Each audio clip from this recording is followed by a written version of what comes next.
नमस्कार दोस्तों, आज के इस वीडियो के अंदर हम लोग यहाँ पर अटमेस्ट को लिमिटेड के आईपीओ के बारे में बात करेंगे। दोस्तों हम लोग यहाँ पर डिटेल में एनालिसिस करेंगे इस कंपनी का। मैं आप लोगों को यहाँ पर कंपनी के फाइनेंशियल फंडामेंटल, ग्रे मार्केट का प्रीमियम और सारी की सारी चीज़ें आपको समझाऊंगा। साथ ही साथ वीडियो के एंड के अंदर मैं मेरा पर्सनल ओपिनियन भी दूंगा कि क्या आपको आईपीओ अप्लाई करना चाहिए या तो फिर आपको इसे अवॉइड करना चाहिए। और अगर दोस्तों आप लोग इस आईपीओ को अप्लाई करते हो तो क्या सिर्फ और सिर्फ लिस्टिंग इन पाने के लिए इसे अप्लाई करना चाहिए या तो फिर लॉन्ग टर्म के इन्वेस्टमेंट के लिए इसे अप्लाई करना चाहिए। तो चलिए दोस्तों, बिना उद्गार शुरू करते हैं आज के इस वीडियो को। और शेयर मार्केट से रिलेटेड इसी तरीके के वीडियोस को पाने के लिए चैनल को सब्सक्राइब करके ऑल के नोटिफिकेशन बेल को ऑन करना ना भूलें। यहाँ पर बात करी जाए अगर अटमास्ट को लिमिटेड के यहाँ पर बिजनेस मॉडल की, तो ये जो कंपनी है वो यहाँ पर कंस्ट्रक्शन के अंदर और जो रेलवे यहाँ पर है, साथ ही साथ जो जितना भी इंफ्रास्ट्रक्चर है या तो फिर रेलवे की जो यहाँ पर ट्रैक वगैरह होते हैं, साथ ही साथ जो यहाँ पर हमारे ब्रिजेस वगैरह होते हैं, तो उसके अंदर यूज़ होने वाले अलग अलग चीज़ों के यहाँ पर मैन्युफैक्चरिंग एंड सेलिंग का ये लोग बिजनेस करते हैं। जिसके अंदर आप लोग देख सकते हो कि यहाँ पर ईपीसी कंस्ट्रक्टर प्रोवाइड कराते हैं, साथ ही साथ यहाँ पर प्रोवाइडिंग मल्टी डिस्पेंसरी सर्विसेज, साथ ही साथ यहाँ पर project management and solutions.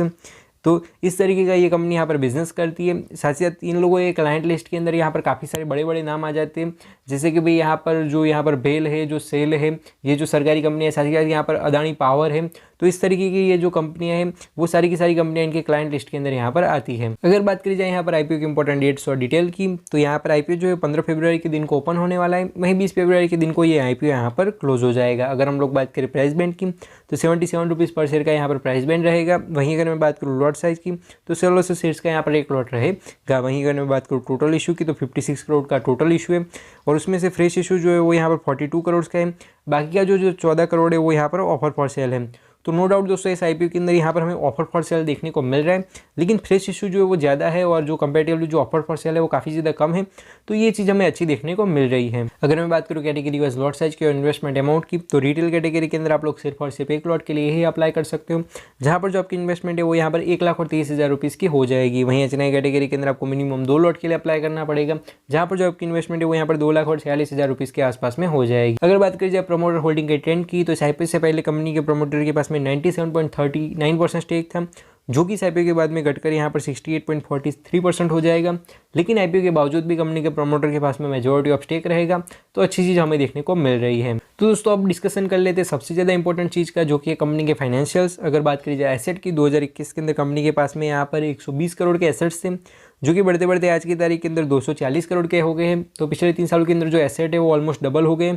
Plus एक छोटी कंपनी है, small cap micro cap company है, उसके बावजूद भी कंपनी के पास में 240 करोड़ के यहाँ पर एसेट्स हैं।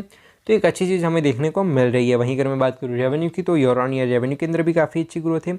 वहीं अगर हम लोग बात करें यहाँ पर प्रॉफिट आफ्टर टैक्स की, तो 2021 के अंदर कंपनी का प्रॉफिट सिर्फ और सिर्फ 60 लाख का था, जो कि बढ़कर 2022 के अंदर 3 करोड़ 23 लाख का हो गया। और फिर जो प्रॉफिट है वो बढ़कर 2023 के अंदर यहाँ पर 12 करोड़ 77 लाख का हो गया। तो ईयर ऑन ईयर जो प्रॉफिट की ग्रोथ है वो हमें काफ़ी ज़्यादा अच्छी देखने को मिल रही है। प्लस मार्च के अंदर जैसे फाइनेंशियल ईयर खत्म हुआ, तो वहाँ से लेकर अगस्त के बीच के अंदर भी कंपनी ने यहाँ पर 6 करोड़ 28 लाख का प्रॉफिट बुक करें। तो ये काफ़ी ज़्यादा अच्छी चीज़ हमें देखने को मिल रही है। वहीं दोस्तों अगर बात कीजिए नेटवर्थ रिजर्व्स एंड सरप्लस की, तो ईयर ऑन ईयर हमें इसके अंदर भी अच्छी ग्रोथ देखने को मिल रही है। वहीं दोस्तों कंपनी की बोरिंग की बात की जाए, तो 2021 के अंदर कंपनी के ऊपर 54 करोड़ की बोरिंग थी, जो कि बढ़ते बढ़ते आज की तारीख के अंदर यहाँ पर 73 करोड़ की हो गई है। तो नो डाउट कंपनी के ऊपर 73 करोड़ की बोरिंग है, लेकिन कोई दिक्कत वाली बात नहीं है, क्योंकि जो दोस्तों जो इन लोगों का डेट टू इक्विटी रेशियो है वो थोड़ा सा कंट्रोल के अंदर है। प्लस एसेट और प्रॉफिट के कंपेरेटिवली हमें थोड़ा सा कम डेट देखने को मिल रहा है। दोस्तों अब बात कर लेते हैं इंपॉर्टेंट रेशियोज़ की। हमें यहाँ पर जो ROE है वो यहाँ पर 23% का देखने को मिल रहा है, मतलब कि जो रिटर्न ऑन इक्विटी है वो हमें अच्छा देखने को मिल रहा है। वहीं दोस्तों अगर बात करी जाए ROCE की, यानी कि रिटर्न ऑन कैपिटल एम्प्लॉयड की, तो वो हमें यहाँ पर 29.91% का देखने को मिल रहा है, मतलब कि ऑलमोस्ट 30% का देखने को मिल रहा है। मतलब कि ये लोग जो पैसा अपने धंधे के अंदर लगा रहे हैं उसके ऊपर 30% जितने रिटर्न लाकर दे रहे हैं, तो ये रेशियो में काफ़ी ज़्यादा अच्छा देखने को मिल रहा है। वहीं दोस्तों अगर बात करी जाए डेट टू इक्विटी रेशियो की, तो 0.48 का डेट टू इक्विटी रेशियो है। तो अगेन ये रेशियो हमें यही बताता है कि जो कंपनी का डेट है, जो कंपनी का कर्जा है, जो बोरोइंग है, वो हमें कंट्रोल के अंदर देखने को मिल रही है। तो एक अच्छी चीज़ यहाँ पर हो जाती है। वहीं लोगों का जो रिटर्न ऑन नेटवर्थ है हमें 23% का देखने को मिल रहा है, तो ये भी हमें काफ़ी ज़्यादा अच्छा देखने को मिल रहा है। वहीं दोस्तों अगर हम लोग यहाँ पर प्री आईपीओ और पोस्ट आईपीओ दोनों को ही ध्यान में लेकर अगर कंपनी की वैल्यूएशन को समझने की कोशिश करें, तो इन लोगों का जो अर्निंग पर शेयर है हमें कुछ 6 रुपीज़ का देखने को मिल रहा है। वहीं इन लोगों का जो पी रेशियो में कुछ 11-12 का देखने को मिल रहा है। अगर हम लोग यहाँ पर 12 का भी पी रेशियो मानकर चलते हैं, तो भी दोस्तों में कंपनी काफ़ी ज़्यादा अंडर वैल्यूड देखने को मिल रही है, क्योंकि ये लोग जिस सेक्टर में से आते हैं वहाँ पर इनके कुछ पीयर कंपेटिटर है नहीं, कोई यहाँ पर लिस्टेड कंपनी या पीयर कंपेरिजन के लिए नहीं दी गई है। तो ऐसा हो सकता है कि भाई इस फील्ड के अंदर ये कंपनी अकेली ही हो जो कि अब लिस्ट होने वाली है, तो ये चीज़ अच्छी हो जाती है कि भाई 10-12 का यहाँ पर पी रेशियो है, प्लस कंपनी का परफॉर्मेंस भी अच्छा है, तो हमें कंपनी की जो वैल्यूएशन है वो काफ़ी ज़्यादा फेयर देखने को मिल रही है। दोस्तों अब बात कर लेते हैं यहाँ पर ऑब्जेक्ट्स ऑफ द इशू की। और ऑब्जेक्ट्स ऑफ द इशू के अंदर एक चीज़ मुझे काफ़ी ज़्यादा अच्छी लगी, भले ही ये लोग यहाँ पर आईपीओ के अंदर ऑफर फॉर सेल लेकर आ रहे हैं, फिर भी इन लोगों ने यहाँ पर रीपेमेंट जो अपनी बोरिंग वगैरह है उसके रीपेमेंट को एक रीज़न बताया है।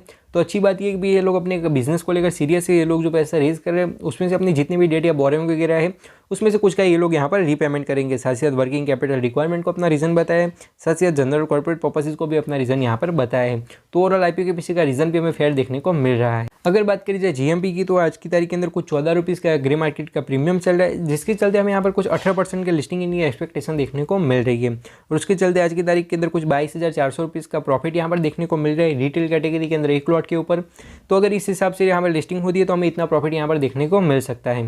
तो दोस्तों हम लोगों ने यहाँ पर डिटेल में एनालिसिस करा अटमेस्ट को लिमिटेड के आईपीओ का। अगर मैं बात करूँ मेरे पर्सनल ओपिनियन की, पर्सनली मुझे कंपनी अच्छी लगी, कंपनी के फाइनेंशियल फंडामेंटल परफॉर्मेंस सारी ही चीज़ें अच्छी है। यहाँ पर थोड़े बहुत इशू है, एक तो भाई ये लोग जो ऑफर फॉर सेल लेकर आए हैं, अगर वो लोग ऑफर फॉर सेल लेकर ना आते और वो सारा का सारा पैसा अपने धंधे के अंदर लगा देते और अगर डेट और बोरिंग वगैरह का रीपेमेंट कर देते तो उससे कंपनी के बिजनेस को एक अच्छा खासा बूस्ट मिलता है। एक तो भाई जो इंटरेस्ट वगैरह है उसके पेमेंट की कोई चिंता नहीं रहती, साथ ही जो मेन कैपिटल है जो यहाँ पर ब्याज की जो पैसा ब्याज के ऊपर ले रखा है तो उसके रीपेमेंट को भी कोई चिंता नहीं रहती। तो वो 2-4 चीज़ें अच्छी यहाँ पर हो सकती थी, बिजनेस थोड़ा बहुत और अच्छी तरीके से यहाँ पर ग्रो हो सकता था। लेकिन ये लोग ऑफर फॉर सेल लेकर आए हैं तो ये एक चीज़ मुझे थोड़ी सी नेगेटिव लगी। तो ये बस एक नोटिस करने वाला पॉइंट है, अदरवाइज कंपनी अच्छी है, कंपनी के फाइनेंशियल फंडामेंटल भी अच्छे देखने को मिल रहे हैं। तो नो डाउट दोस्तों आप लोग इस आईपीओ को लेकर एक लॉन्ग टर्म का विजन रख सकते हो। वहीं अगर बात की जाए लिस्टिंग इन की, तो आज की तारीख के अंदर कुछ खास जीएमपी नहीं है, कुछ खास लिस्टिंग इन की एक्सपेक्टेशन नहीं देखने को मिल रही है। प्लस यहाँ पर साथ ही साथ दूसरे 3 आईपीओ भी यहाँ पर आ रहे हैं, तो हमें यहाँ पर थोड़ा सा सीरियस रहना पड़ेगा। अगर आप लोग लिस्टिंग इन के लिए इस आईपीओ को अप्लाई करने के बारे में सोच रहे हो तो हो सके तब तक आखिरी दिन पर ही सब्सक्राइब करना। आखिरी दिन तक मतलब कि पहले 2 दिनों का यहाँ पर आप लोग सब्सक्रिप्शन स्टेटस और ग्रे मार्केट प्रीमियम को समझने की कोशिश करना।